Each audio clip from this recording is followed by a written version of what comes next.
Hello, I'm Roberto Baldwin, and welcome to the Stupid Podcast Ideas podcast, where we take our worst podcast schemes, talk about what they could have been, and then promptly send them to the trash heap of hubris. A new podcast will be available every Tuesday and Thursday until folks don't want to talk to me anymore about their dumb ideas. Today's episode is sponsored by electricity. It's how we do all this shit. There's lights and computers and iPods, if those are still around. It's electricity. Welcome everyone to episode number 9 of the Stupid Podcast Ideas podcast. And my guest today is human being and Engadget editor, also former co-worker, Nate Ingraham. How you doing, Nate? Oh, I am just freaking fantastic, Robbie. Thanks for having me on. Would you say you're doing fan-freaking-tastic? I would say for a Monday, I'm doing pretty good. Although I definitely fucked something up at work before it was even 9 a.m. So that was awesome. And it's convinced me that I need to take a few days off. So I've got that to look forward to. But they'll be basically the same as all the rest of the days, right? Oh, and here's... Look, there's a dog. Here's Bowie. Yes. He's doing another cameo. I have to take the squeaky toy away from him, though, because he's so big. The show is very... so big, so fast. He is really big, and he's just going to get bigger. You know how many pounds he weighs? I don't know, like 70. Like the last time I was able to pick him up, he was 63 pounds. Damn. And now I don't even bother trying. I like a good dog. We just we're fostering a cat as of yesterday, which is fun. Yeah. Well, it's always nice. We fostered a cat for 2 years. Oh my god. But then just like keep him, or no, we ended up, she was feral. It was such a weird thing. And so she only liked me. She wasn't really a fan of the other cats, but she would attack the other cats, and the other cats, one of them got very, very sick.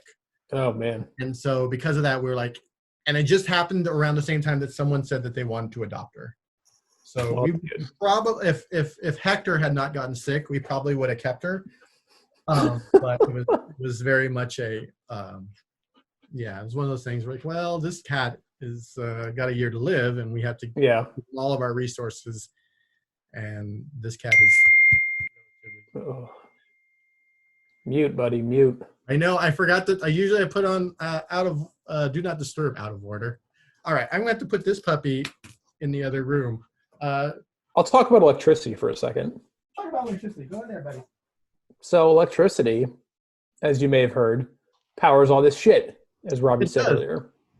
Oh, that was easy enough. I forgot. You live in the Bay Area, so. Electricity will kill us at any moment now. Yeah, that's less good. I know you were saying that everybody comes on and says that they're barely surviving. I've done better with the quarantine than I expected.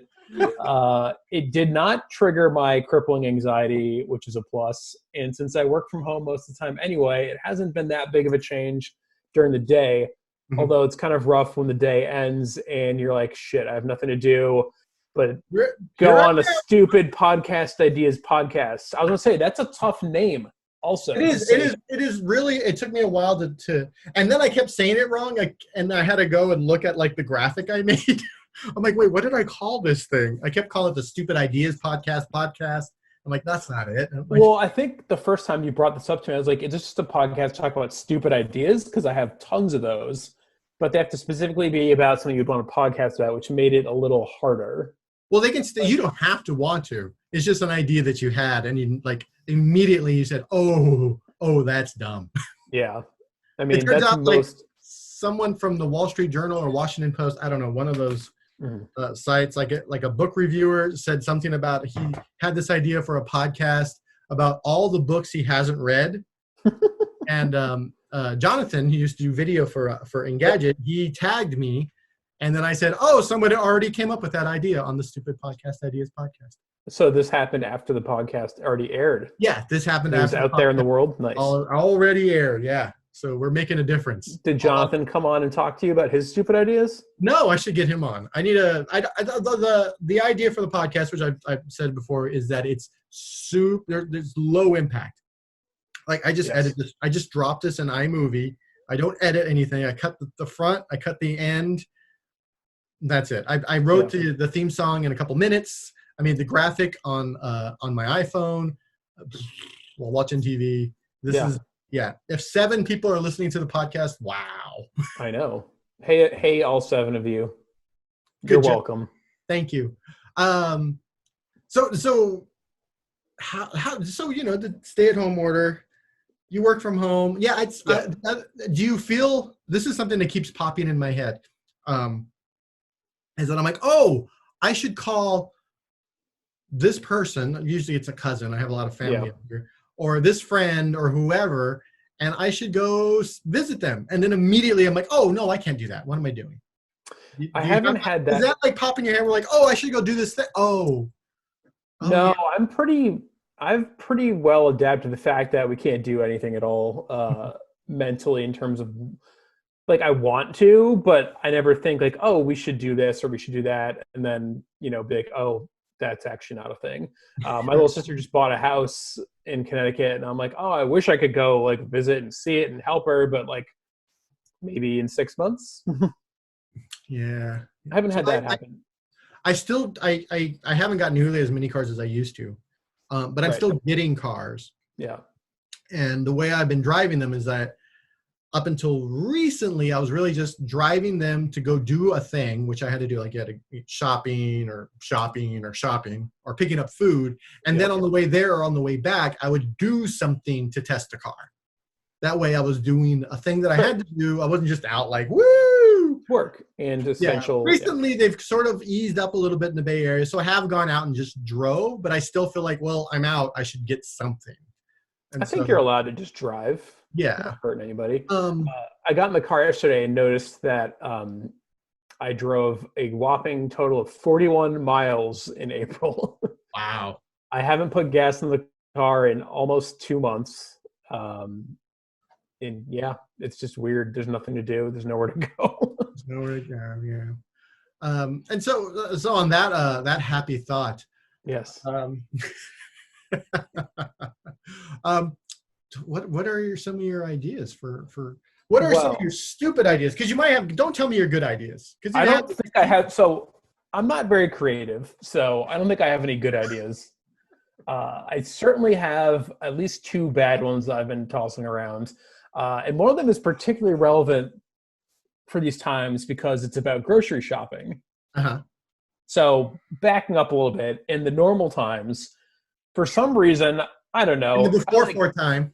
Right, in the before times, I like going grocery shopping. I like seeing different stores are weird, and it's become like a little like Nate meme. Like Nate, like, oh, he's where you go in Europe? Well, I went to the grocery store in Portugal or whatever.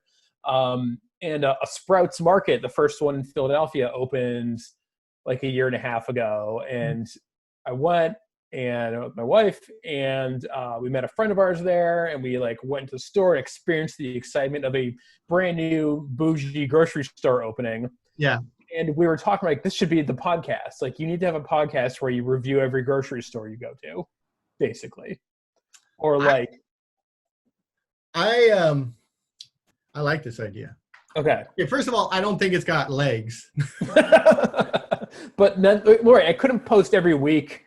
Yeah. Or even every month necessarily, but I could do like special episodes. Like, clearly there's a quarantine episode to be done here. I think there's because if you go like I will go to the same grocery store typically. Once I find a grocery store in the area that I live, that's the one I go to. When I lived in San Francisco, I went to the grocery store that was near Ocean Beach. That was my grocery store. There was another grocery store near my house, another Safeway. But it was we called it, my wife and I lovingly referred to it as shit show Safeway because the parking lot's kind of a mess and it's near the park and it was always just there was a Safeway near Bernal that I used to go to or try to avoid going to because it was also a shit show. Yeah, so we had Beach Safeway, you had Shit Show Safeway, you had Meat Market Safeway, which was in the marina where people would go and meet people to like date. And anyway, so I went to this one Safeway. And you learn, I knew where everything was. And when I made my list, I had the list set up. I would move everything in the list to where it was in relation to the store. We moved here, and both stores, since we've moved here, have changed their layout. And I hate them both for it. That's terrible. See, boom. You'll be a perfect guest to have on my podcast, which is Stupid Grocery Store Podcast. No, I like your experience here about you move and you find the one you want. So when we moved to California from Boston, not only was it we had to figure out the right store, but different brands. There's Lucky, there's Safeway. Now, I believe that Safeway is the same as what here in Philadelphia we have Acme, which I believe is the same as in Boston. They had Shaw's, all the same family, you see. So they're similar, but not exactly the same. Yeah. Now, in California, we lived above a Whole Foods, which made things both easy and terrible because it sucked all the money that we didn't have that was already going to Oh, rent. yeah. So that was something. But eventually, weirdly enough, we went to a Safeway in Pacifica. I don't remember why we went there the first time, but it's a gorgeous drive. And it's right on the ocean. It's just like you're in this like weird little hippie town. Have you been down to Pacifica much? That's where I surf. And it's right. Safeway. I've been to that Safeway before. It's near the beach Taco Bell, which is the fanciest Taco Bell in the universe. So, but eventually, I mean, that was like a go-to, but it didn't have like the best produce. It was like fine, but not great.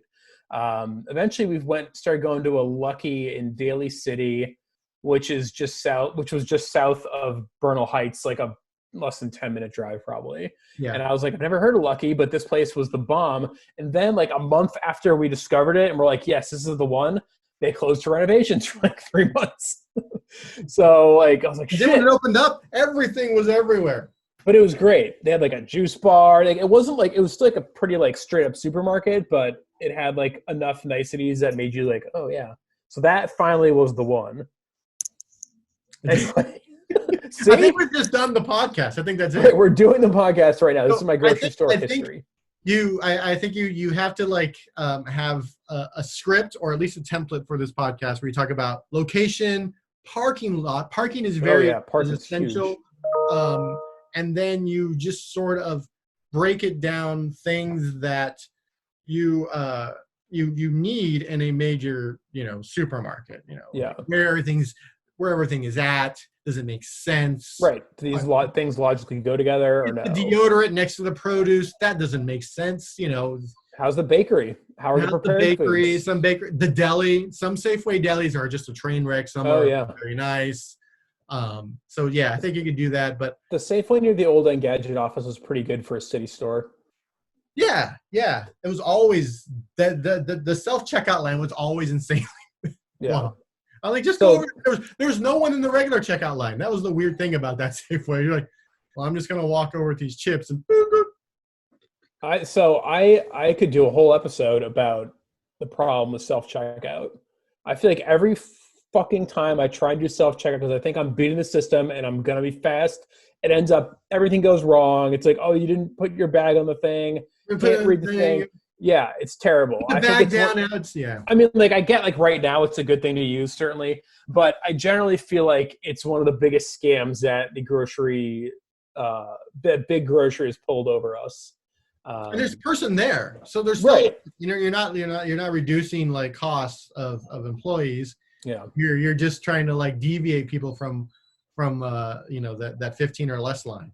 Yep, exactly. Like if we just split them up and let them do it themselves. They'll feel like they know what they're doing, but we know it's gonna take longer.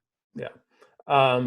Back in Boston, there was a Stop and Shop that had these little like zappers you would check out and take with you and scan things as you went and bag it as you go. And then when you're done, you just like hit the self-checkout line with your scanner. It's like, boom, there's your order and you pay and you're out. So what like do you think about that? When you get like a wedding registry. Yeah, it is like making a wedding registry. Except you get to eat when you're done. You're not essentially begging your friends and family to buy you things. Buy you shit, yeah. I need a casserole dish, and there's no way in hell I'm going to buy it because, come on, who buys a casserole dish? Just give me. I mean, how long have you been married? What year is it? 14 years. 14? Yeah. 14 years. So all your registry shit is long gone by now. We still have a few plates. A bunch of people my wife is from the UK, so a bunch of people in the UK bundled a bunch of money for us to buy a Dyson vacuum cleaner, which we still have. I think we still have a few other things, but like some of the stuff like you never use, like, here's 5 crock pots. We got a crock pot from our realtor as a housewarming gift because we talked about how we needed one because we burnt out the old one making food for our old hospice dog. Aww. Yeah. Hospice dog, soft. Yeah. So yeah, I would agree with you about the need for a script because it could get pretty off the rails pretty quickly. But I think that having special episodes, like a quarantine episode, or this store just opened celebratory episode, you could have special editions like that. I think. New Whole Foods is in the area, and you go around. Well, I mean, like, there's not my money; it's gone. Maybe. How's your grocery experience been since this has all gone down? What have you been doing for food mostly? Well, we've been eating. Good. That's good. I've been eating like all the carbs. I've been carb loading for the apocalypse. Yep. So I'm sure it's going to slow you down though, so it's kind of like counterintuitive. I think so, because I haven't been doing anything to offset the carb. I'm carb loading for sitting on the couch. Yeah. But yeah, we have like 2 stores, and I would just go back and forth. There's a Safeway and Lucky near us, and depending on like what I want, I would go to that store and just grab all our stuff. You just try like in and out real quick. No, there's no real quick when it comes to In and Out, because I think everyone trusts In and Out more than they trust other. A, In and Out's better. B, I think everyone trusts it because the people who work there get paid better. They all seem happy, and you can see what's going on at In and Out. Right. You know, so what I mean? It's not nasty. You can see the cleanliness. So every time you've gone to In and Out, have you ever gone to a dirty In and Out? That doesn't exist. No, I guess that's true. Those counters are always so sparkling. Yeah, everything is clean. So even you're like, well, what should we get for food? Oh, let's go In and Out. So the In and Out, there's actually an In and Out maybe a half mile from my house. Oh man. And it is, the line for it goes for probably a quarter mile at this point. Jesus. Because it winds out then back to the road. It's like this very long. That's dangerous, man. So it stops at the road, but then like the other day there were people on the main road. Like, so it goes up and then right and then around. It's very, but you can't go anywhere anyway. And if you're like, oh, I want to go out, I want to get out of my house, sitting in my car listening to music while waiting for delicious food seems a lot better than it used to. Yeah, it's a low bar. Yeah. But yeah, your food shopping pretty much it's pretty straightforward, pretty easy. Yeah, we. The only reason I ask is because like there's a grocery so I live like in the city, so some of the groceries are like kind of like a small little like city one or whatever, and those are not so much fun right now. You go in and you're like, oh my god, like there's no way to socially distance, like it's just two packs. So I'm like, I'm not going in there unless I like really have to. We just kind of go in off peak. There's a Target near where I live. We haven't been to Target the entire time this has happened, just because I'm like, no. But I drove once. It wasn't too bad. I drove by it and there was people lined up outside. We've been to Home Depot a couple times, and that also they're keeping people from going inside. Like I tried to go to Home Depot, but the line was so long. I was like, I don't care this much. Like I was shocked. Like went to a grocery, and there's like 5 people or 5 couples or 5 groups ahead of me, and that's like, no big deal. 5 less than 10 minutes, and I'm in. And inside the store, it felt good. It wasn't like too crowded at all. So I appreciated that. Home Depot is a whole other story. It was just totally nuts. I was like, I don't want to do that. So what is your second podcast idea? Second idea. Is it about the line at Home Depot? No, it has to do with the TV show Friends, which, as you may know, celebrated its 25th anniversary last year. 25 years of mediocrity. Go on. Exactly. But so there's so many like rewatch podcasts, right? Like we're going through this show, that show. Like I think if you're a fan of the show, it's definitely entertaining. I don't know if you did the West Wing at all, but the West Wing weekly podcast was pretty entertaining. Oh, cool. I've been listening to The Office Ladies, which I've mentioned a few times on this show, because it is delightful because they're best friends. Yes. And you can just feel the joy they have just hanging out with each other, talking about a job they had for 10 years. Yeah, they are delightful. And West Wing Weekly is good because it's Rishikesh Hirway from Song Splitter, who's just a good podcast host, and the other guy who does it is Josh Molina, who was on the show. I don't know how they became. He was on it for like 4 or 5 seasons. I don't know how they became friends, but like they're both huge West Wing nerds too, so just like just works. The Friends podcast is a little different because I want it to be about all of the like really mundane things that you notice. Like not about the plot, not about how implausible things are. I want it to be like, oh, in this episode, they like removed the like weird wooden panel that they had in the first season that kind of blocked action sometimes. Or like basically in every episode, there's something like the dumb. beige Easter eggs of Friends. Yeah, kind of. I feel like every episode there's got to be at least like one thing like that. Or I guess I should say it's not like entire. It can be about the plot or related to things that are happening, but it's got to be like really in the weeds shit that like no one else would think about. And like I want to put it into your head so now you can't not notice it. Yeah. So like you're watching every episode like the Zapruder film. Like that's a good way to put it. Yeah. Notes. All right, back and to the left. What's wrong? Wait, he changed hands. Yeah. He was like holding those keys or that monkey. Yeah, but not even like I don't want to get into like continuity errors. Yeah, because like every show has those, particularly from that time frame. I think it's more about just like digging into the mundane shit, like not the big plots, just like the really like why did like this was implausible for this reason. Like they could, if this episode was in real time, like they were all freaking out about being late to the thing, but like if in New York City it takes 20 minutes to get anywhere on the subway for starters, so they must have had just like, okay, where were they going, what subway line would they have had to take, here's how it's not going to work. The reality around the Friends universe, like kinda, how it would yeah. work if it was a real show in a real place, and stuff like that. Yeah, and like let's like get right out of the way. We know the apartment is expensive, but she says in there it's her grandmother's and it's rent controlled, and she just got it. So like everyone who freaks out about that being a big plot hole, like it's right there. They address it at least 2 or 3 times.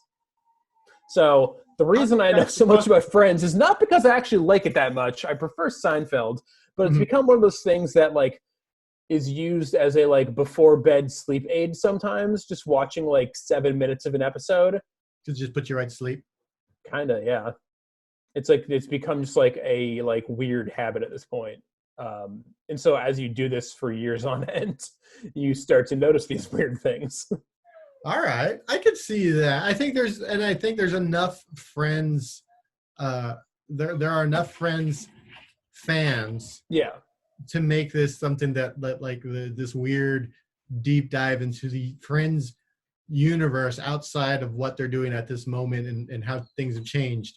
That I think you get at least 10 episodes before everyone would stop listening. That's pretty good. And unless you can make it like super weird, deep, like if it has to be, you have to like really make it weird. Yeah, and I think I'd have really to like find like the weird eccentricities of the show or decisions that they made in the show or decisions that they made within that plot line. And the last thing you want to do is always say, if they had a cell phone, then this wouldn't have happened. No, that's another thing like that's over. Now that you're walking through this, I'm like, it would take more work than perhaps. It's a lot of work.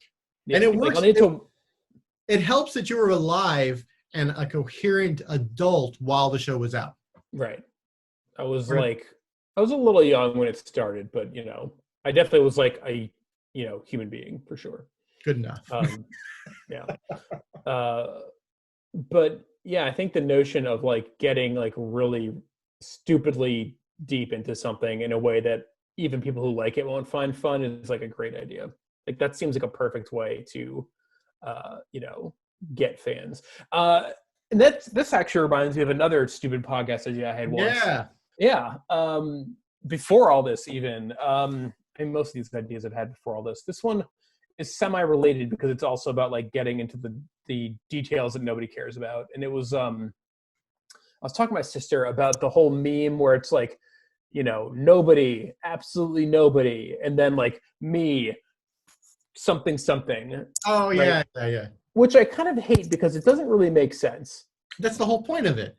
No, but like it's a non sequitur meme. It's the meme. No. But I think that like no one asked for this, and here you go. No one asked for this thing, and you're like, I'm going to do a Friends podcast about mediocrity. I think that at the time when it was popular, I was seeing people using it in a way that didn't logically make sense. Mhm.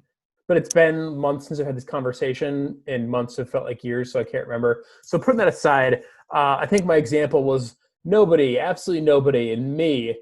How about an episode where I discuss the differences between the studio recordings and live performances of every U2 song in their catalog?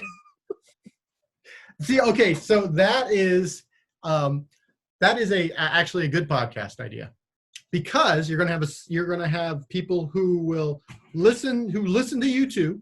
U2 has a very strong following.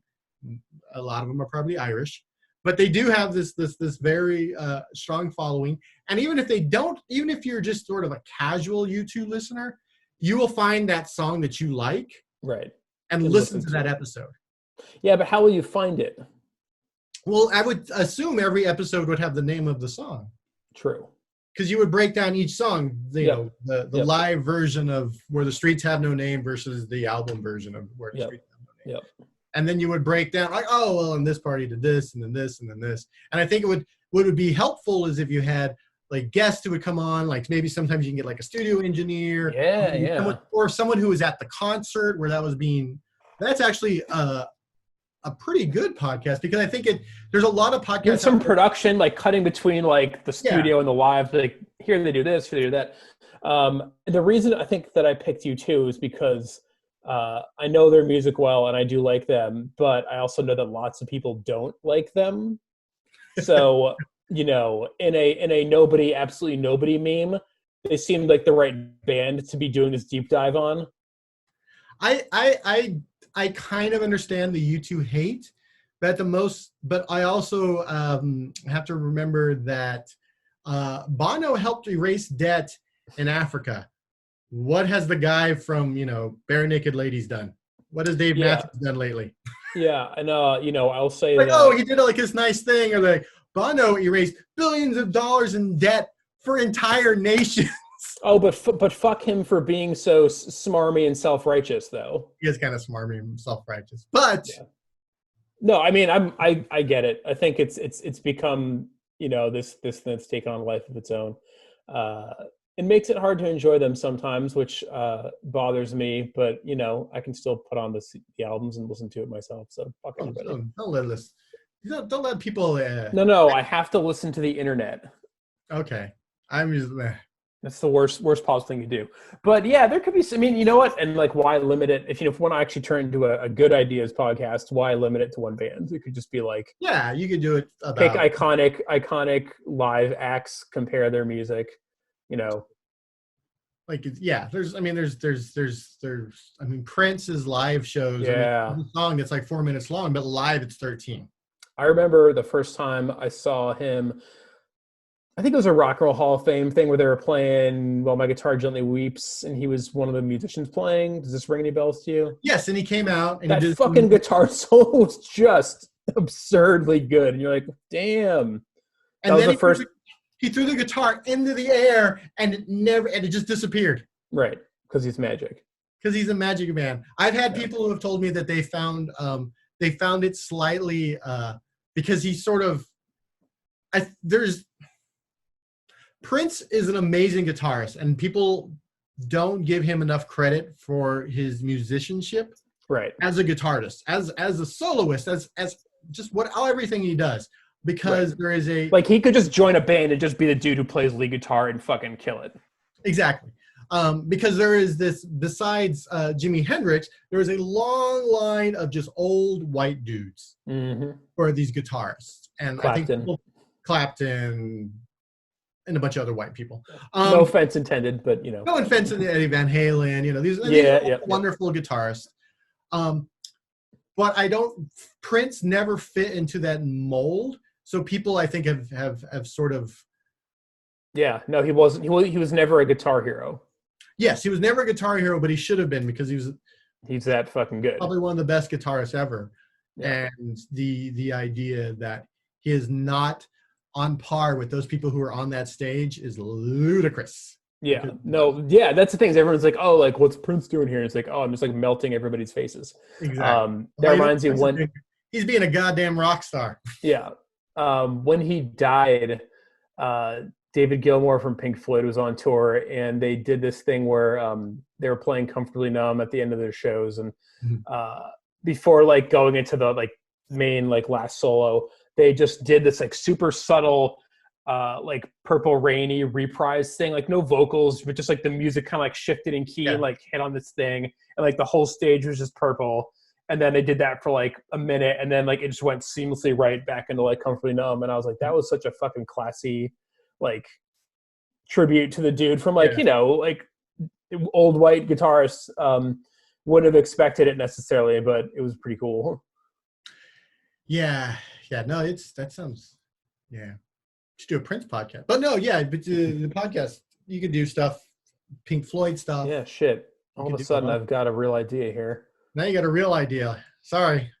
Well, okay. So here's a question for you: has anybody come out of these conversations with a good idea? I think they're there. So this is how it works. People tell me their idea, and either I'm like, oh, that's dumb, or like I've done with a couple of these, is that in my brain wants to fix everything. Yeah. Just how I'm programmed. And so I try to come up with ways to make it like work. Positive or at least work. Some of the ideas are just like, oh, these are dumb. And the person's like, I know. Yeah. But you know, sometimes I have an idea that someone will pitch an idea and I'm like, oh, you could do it if you did like this, but it's going to be a shit ton of work. Right. I know the music podcast, there are other podcasts that are similar. They take, but some of them will take like individual songs and they'll just talk about that song, or they'll they'll talk about an album, or they'll talk about an artist during a certain period in their career. But I haven't seen or heard of anyone doing one where this is the difference between the live version and this is the difference between the studio version, and this is how they work together and how they don't, and what this means for that person. And and I think the biggest problem is trying to find people. You have to find guests. Yeah, definitely. But with the right guests, it could be kind of cool. Yeah, if you can get like a studio engineer, even at the guy who did the sound at the show would be. Yeah. So you've been doing this for a bit now. Have you come up with any good stupid ideas of your own? I mean, you've clearly got this stupid idea. No, here's the thing: is that all podcast. I used to produce. We used to have a podcast when I ran MacLife.com. Oh man. We had a podcast that we recorded and I produced, and I had to edit it and put it together and do all this stuff and it was it's so much work. Yeah.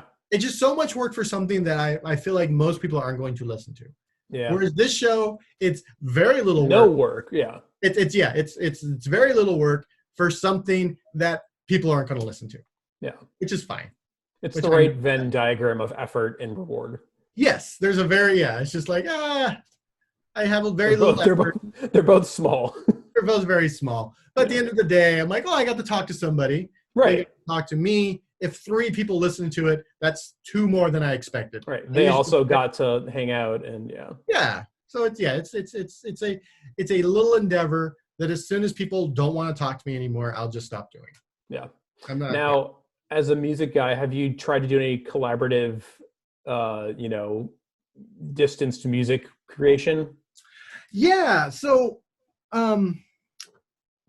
my friend Micah, who works at Kelly Blue Book, we've known each other since we were teenagers, and we were in a band together.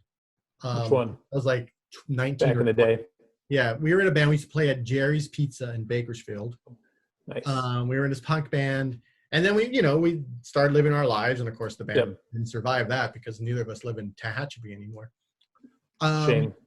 But when I first started North American Scum, the main band, after a few shows, our keyboardist left.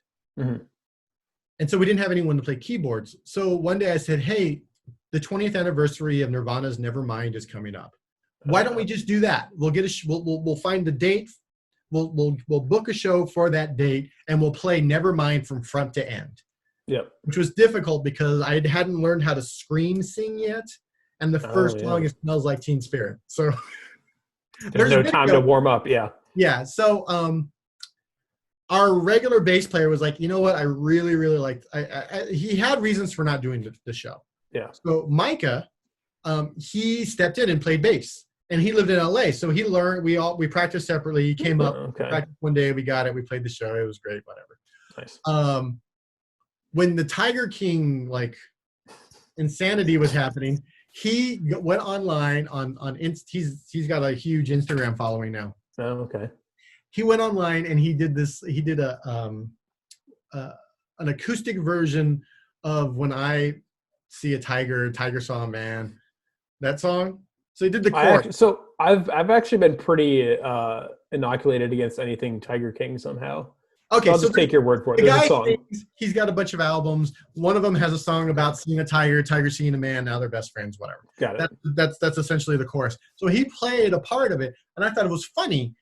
And so I said, "Hey, I'm going to do a synth version of that, like this weird synth version." He's like, "Oh, okay, cool." And we were going to do like this challenge. So I made the synth version of that, and we put it up. And then the guitarist for one of my for my Devo band, he did a version with a crazy, because he has this like original punk band that he played. And so we did that. And since then, there's a couple other like weird little things. People have sent me music, asked me to write lyrics, and I'm supposed to do something with my band Drastic Cats. But it's very difficult to do anything creative right now. Yeah, that's just like a general statement, right? Like it doesn't matter if it's with the added challenge of being remote or not. Yeah, I mean, when this all started, I was like, I should try and take some time to like do some shit that I've always wanted to do of this extra time. And like, it's great if you've been able to do that. But I think it's a lot harder than, maybe you thought it would be 2 months ago. And, as everyone is saying, like just getting up and like staying together is enough of a challenge. So like, don't put added pressure on yourself to be creative necessarily. Yeah. That sort of meme that was going around that's Shakespeare, who I don't really like Shakespeare. I don't care. I don't care. Who knows? He wrote one of his goddamn plays while in quarantine during the. Okay, sure. Yep. Shit. I don't know. He wrote this thing while under arrest. So you should be able to fucking learn Spanish. You should have. Fuck you. First of all, he didn't have a job. Well, he didn't have to get up at 8:00 every morning and do a bunch of writing. Dick. So it wasn't like he was like, oh shit, I got to write 5 articles today and then I'm going to work on Hamlet. Yeah. Fuck you, Shakespeare. Anyway, and fuck that whole idea that you should be hustling right now. And like, you'll hustle when you hustle. You'll do the thing you want to do when you do it. Don't feel obligated to learn guitar or write a poem or finish that play or whatever thing you think you need to do. Just do whatever keeps you sane. Yeah, I mean, if you can, great. But like, if you can do it, that's awesome. Like I should have learned to play guitar years ago, and I still haven't done it. And I feel like this is the perfect opportunity. Nope. Do you play any instrument? Do you feel you're proficient at any particular instrument? I can play the drums is the one where I'm proficient. Okay. Like you can just like, hey, we're gonna play a show. You got a week. Oh yeah. Guitar, I can play if I'm told what the. Just like this is here, like I can figure it out. I understand timing, which makes it easy, and I can do all the strumming. But I don't know what. Oh, go to a D. I don't know. I don't know what that. Go to 5. Yeah. I'm just like, what? You'll get there. Keyboards, like synths and stuff. But you've been strumming around on guitars for years. Since I was like 20. So that's really interesting. 25 years. It's really interesting to me because I'm going to bring it back around to you too for a second. Bono was a notoriously terrible guitar player. He would play on like 3 to 5 songs a night sometimes. You usually wouldn't even be able to hear him. And he's credited in almost all their albums for having like little bits of guitar added to certain songs, but like nothing about his stylings. And I'm just like, part of me is like, man, he's a musician. He's been playing for 20, 30, 40 years, whatever. Like, how did he not progress to some point? And like this, if it's not a thing that you need to do, then you don't do it. Like It just seems like being around the instrument for so long, you'd get some sort of natural comfort level. For a lot of musicians, and this is true for a lot of the bands I have, is that you have to have a goal, and you have to be able to meet that goal. And if the goal is to have to be as good as the Edge, he doesn't have to play guitar. That's the thing. He hurt his shoulder like 5 years ago and like stopped playing the guitar. Yeah. And like made zero difference. Yeah. They can bring on another person just to play guitar for those 2 or 3 songs. Right. He has the Edge. He doesn't have to learn guitar. So if you don't have that goal, and the goal has to end with you being embarrassed if you don't do the thing. Like whenever the bands have to learn songs, any of the bands, okay, we have a show. And once we have a show, then as we get closer to the show, everyone sorts to like getting better and better at what their part is in the band. Yeah. If you don't have that goal, that's when you have bands just sort of flounder. People don't show up to practice. Like, what's the matter? We're not playing anywhere. Yep. So you have to have a goal. And you need the fear. And fear. The fear of embarrassment, of sort of messing up in front of a bunch of It's just interesting because like I compare it with Pearl Jam, and everybody thinks of Ed Vedder as a singer, a really good singer primarily. And he started playing the guitar. I don't know when he started playing the guitar, but when the band first started, he didn't play on stage. And then he started playing on a few of his songs that he wrote. And then, a few years later, he's playing on like half the set. And he's not like a technical wizard, but he seems clearly very comfortable with it, Mm-hmm. And he writes stuff on the guitar, obviously. But it's just interesting to compare, like, like you can see, like, as this band became a thing, like it became a thing he cared about. Versus this is your 5th podcast. No, 4th, 5th. I don't know. It's another podcast idea, like front men who either learn to play guitar or don't. Right. Talk about Tom York is obviously the evolution of like Tom York, who is like you see them play guitar. I'm like, this guy knows what he's doing. Yeah, he's a competent guitarist. Yeah. Cool. All right. Well, I've got some work to do. All right. Well, clearly, I've got like 4 podcasts. I got work to do. No, I'm just saying. I've got all these fabulous ideas now. Yeah. So thanks everybody for listening to this week's Stupid Podcast Ideas podcast. See, I almost forgot the name. There's a new episode every Tuesday and Thursday until people just don't want to talk to me about the front men who don't know how to play guitar. Thank you, Nate, for joining me, and thank you for listening or watching or whatever you're doing.